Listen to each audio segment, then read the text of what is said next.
समाज के अक्सर अधिकारों और कर्तव्यों की व्यवस्था को बनाए रखने के लिए तो कभी किसी खास व्यक्ति या वर्ग की सहूलियत के लिए कई तौर तरीके अलिखित रूप से शिष्टाचार का रूप लेकर लंबे समय से बने हुए हैं।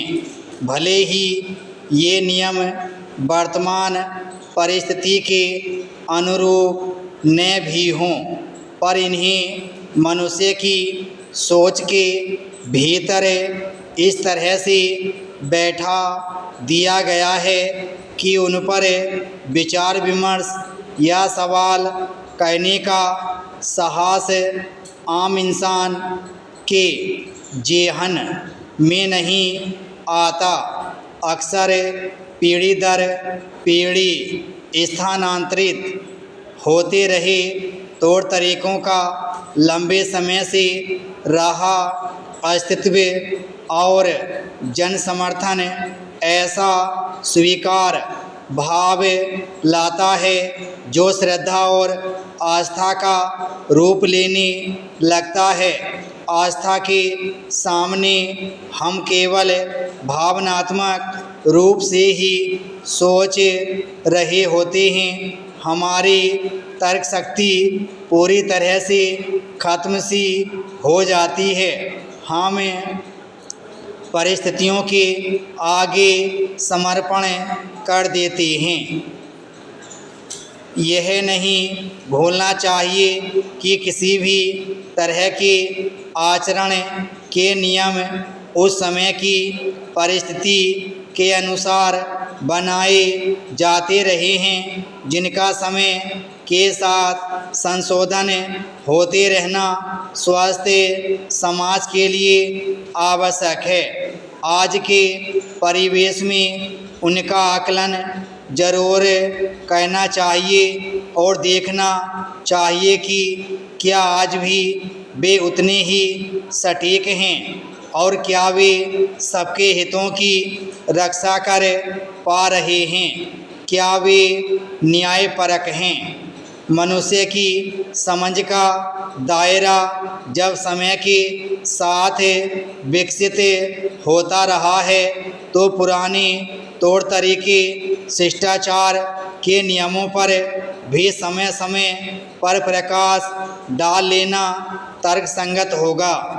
ऐसा ही शिष्टाचार का एक नियम जिसने अपनी जड़ें बहुत गहराई से जीवन के हर पक्ष में जमा रखी हैं, वह है हर बात में हाँ में हाँ मिलाने की दुर्बलता। अक्सर किसी खास वर्ग के हर निर्णय पर हमारी मौन स्वीकृति हमारे सभ्य होने को रेखांकित कर देती है। यह एक व्यापक रूप से समाज में फैली दुर्बलता है जो सबको एक सा व्यवहार करते रहने को बाध्य करती है।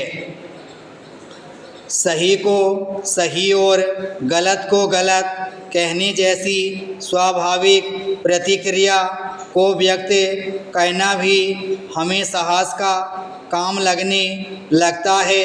किसी ताकतवर व्यक्ति के करीबी बनने की चाह तो कभी समाज में सबके पसंदीदा बने रहने की आस में अक्सर मनुष्य अपने उसूलों, विवेक और आत्मसम्मान को ताक पर रख देता है। बेहद सुंदर शब्दों का सहारा लेकर इस गुलामी को बनावटी आस्था, नकली श्रद्धा, नैतिकता का रूप देकर अपना लिया जाता रहा है। कभी वह दास्य भाव का रूप लेकर सेवा भाव से खुद को संतुष्ट महसूस कराने लगता है, तो कभी आज्ञाकारी होकर सामने दिए गए हर निर्देश का बिना सवाल के पालन करने लगता है। विराम स्टॉप।